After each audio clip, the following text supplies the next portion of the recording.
UP में अकेले चुनाव लड़ेगी एलजेपीआर, पंख पसारने की कोशिश में लगे चिराग पासवान।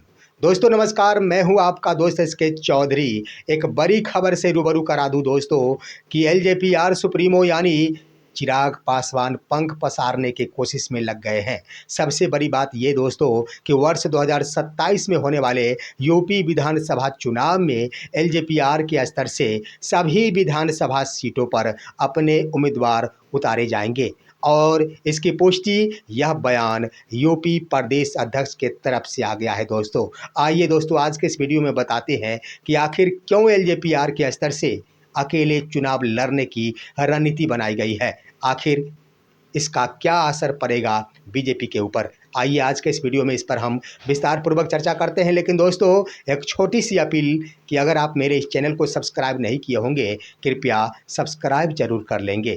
दोस्तों मैं बता देना चाहूँगा कि आखिर बंगाल चुनाव अभी इसी वर्ष 2026 के अंतर्गत हो रहे हैं। बंगाल चुनाव में आखिर चिराग पासवान को तजब्बू नहीं मिल पाई, लेकिन दोस्तों इसी बात के मद्देनज़र संभवतः चिराग पासवान के स्तर से बड़ा निर्णय लिया गया होगा, जिसका नतीजा है कि यूपी एलजेपीआर प्रदेश अध्यक्ष ने बयान देते हुए स्पष्ट कर दिया है कि एलजेपीआर वर्ष 2027 के विधानसभा के चुनाव में सभी 403 सीटों पर अपने उम्मीदवार को उतारेगी।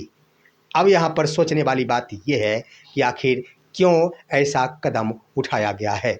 सबसे पहली बात दोस्तों ये तो स्पष्ट है कि दबाव भरी राजनीति।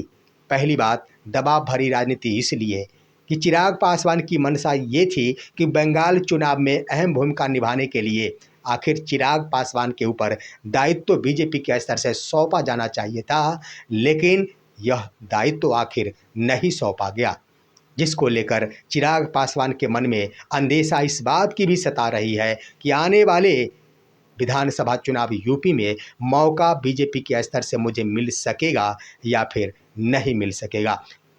ये भी दोस्तों संभावना जताई जा रही है कि इन बातों के मद्देनज़र चिराग पासवान के स्तर से यह फैसला लिया गया होगा और ये बातें यूपी प्रदेश अध्यक्ष के समक्ष रखी गई होगी, जिसका नतीजा है कि यूपी प्रदेश अध्यक्ष का बयान आया कि मैं 403 सभी विधानसभा सीटों पर एलजेपीआर के उम्मीदवारों को खड़ा करूंगा।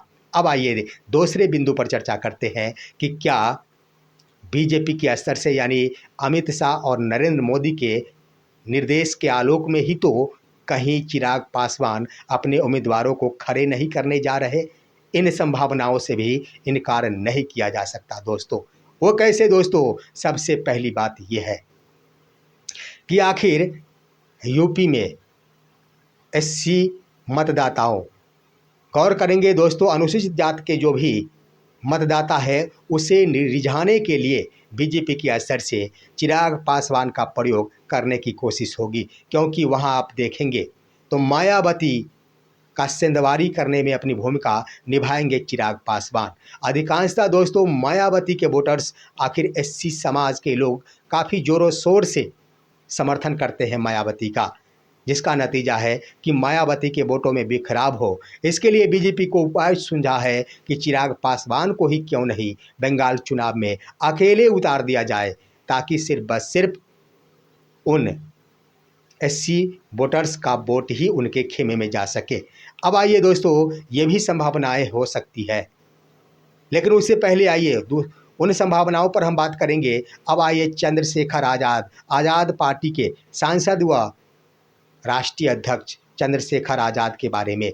वो भी एससी समाज से आते हैं और काफ़ी ज़ोरों शोर से यूपी चुनाव पर अभी से ही लग चुके हैं, जिसका नतीजा है कि आखिर उनके वोटों में सेंधमारी करने की कोशिश हुई होगी निश्चित रूप से बीजेपी के स्तर से, जिसके कारण यहाँ पर चिराग पासवान को आगे बढ़कर चुनाव लड़ने की नसीहत दी जा रही होगी।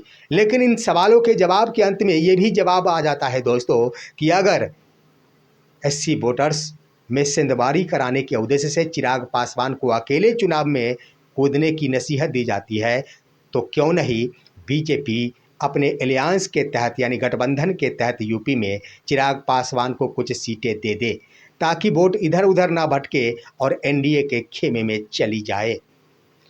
दोस्तों यही तो बात है, इससे तो स्पष्ट हो रहा है, जब ये बातें समझ में आ रही है चिराग पासवान को कि हम एससी वोटर्स में बिखराव कर सकते हैं, तो क्यों नहीं आखिर बीजेपी उस बिखरे हुए वोट को अपने एनडीए में शामिल करा सकती, जिसका नतीजा है दोस्तों कि निश्चित रूप से यह स्पष्ट हो चुका है कि चिराग पासवान के स्तर से नरेंद्र मोदी और अमित शाह के ऊपर यह दबाव डालने की कोशिश की जा रही है कि मुझे यूपी चुनाव में मौका मिलना चाहिए, अन्यथा मैं सभी 403 सीटों पर अपने उम्मीदवार को खड़े कर दूंगा। और यह इशारा दिया जा रहा है, भले ही वो एससी वोटर्स के बिखराव की टिप्पणी की जा रही हो, लेकिन इसका सीधा नुकसान बीजेपी को झेलना पड़ेगा। यहाँ पर देखना दिलचस्प हो गया है दोस्तों कि ऐसी बात तो नहीं कि कहीं अंदर खाने नरेंद्र मोदी और अमित शाह की ये भी रणनीति हो कि किसी तरह हो योगी आदित्यनाथ को यूपी चुनाव में धूल चटा दिया जाए। इन संभावनाओं से भी इनकार नहीं किया जा सकता दोस्तों। जैसा कि आप देखेंगे वर्ष 2020 के विधानसभा के चुनाव में नीतीश कुमार को निपटाने के लिए क्या किया गया था दोस्तों। चिराग पासवान को अकेले मैदान में कूदा दिया गया था। नतीजा ये हुआ था कि तीसरे नंबर की पार्टी नीतीश कुमार की हो गई थी। और हो सकता है जब यूपी में अमित शाह और नरेंद्र मोदी के स्तर से योगी आदित्यनाथ को निपटाने की तैयारी हो, तो यह तो स्वाभाविक प्रक्रिया बन जाती है कि हर हाल में चिराग पासवान को अकेले मैदान में कूदा दिया जाए। क्योंकि जब चिराग पासवान चुनावी मैदान में उतरेंगे तो यह तो स्पष्ट कहेंगे कि केंद्रीय गठबंधन में हम मौजूद हैं, यानी केंद्रीय सरकार में हमारी भूमिका है, लेकिन राज्य में हमारी भूमिका नहीं है, इसलिए मैं अकेले चुनावी मैदान में कूदा हूँ। अब दोस्तों ये भी बात सत्य है कि जो ही केंद्रीय सरकार में एनडीए के साथ गठबंधन की बातें आएंगी, ये भी बात सत्य है कि एनडीए के वोटर्स भी आखिर चिराग पासवान को वोट जरूर करेंगे, इसमें भी कोई दो राय नहीं है। रह गई बात कि आखिर कहीं योगी आदित्यनाथ प्रधानमंत्री के रेस में ना आ जाए, इसलिए आखिर नरेंद्र मोदी और अमित शाह की अपनी मंशा हो कि क्यों नहीं अभी ही योगी आदित्यनाथ को निपटा दिया जाए। यही है दोस्तों आज का विश्लेषण। इस पर आप क्या कहेंगे, अपनी राय कमेंट के माध्यम से दीजिए। हमारे इस वीडियो को ज़्यादा से ज़्यादा लाइक और शेयर कीजिए और अब दीजिए अपने दोस्त को इजाज़त। अगले वीडियो तक के लिए नमस्कार।